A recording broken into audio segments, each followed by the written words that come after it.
Ukraina telah mengumpulkan jasad tentara Rusia yang disimpan di kereta berpendingin. Jasad-jasad itu rencananya akan dikembalikan kepada keluarga dari tentara Rusia yang tewas. Menurut Kepala Petugas Penghubung Sipil Militer Ukraina, Volodymyr Limsin, dikutip dari Sky News pada Sabtu 14 Mei 2022, jasad tentara Rusia tersebut dibawa dari sejumlah kawasan Kiev. Selain itu juga dari kota di sebelah utara Chernihiv dan juga sejumlah daerah lain ke area rel di luar ibu kota Ukraina. Hingga saat ini tidak ada angka pasti berapa banyak tentara Rusia yang terbunuh dalam penyerangan ke Ukraina. Namun Presiden Ukraina Volodymyr Zelensky mengklaim setidaknya 27.000 tentara Rusia telah tewas sejak perang dimulai. Para petugas Ukraina yang mengumpulkan jasad tentara Rusia menggunakan baju pelindung dari kepala hingga kaki. Mereka terlihat memasukkan kantong jasad ke kompartemen kereta.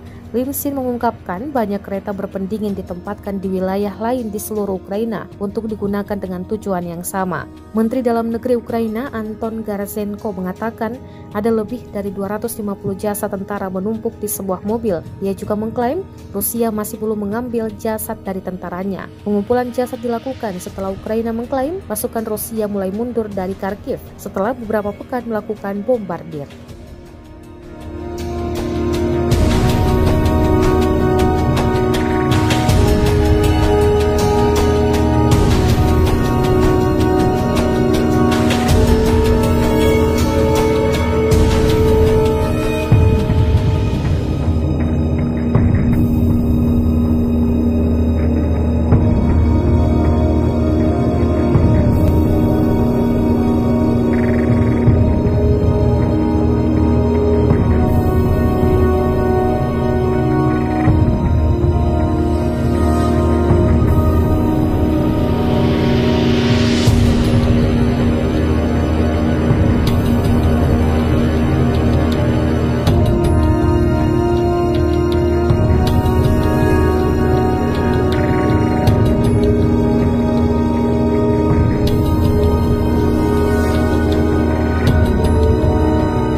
Terima kasih sudah nonton.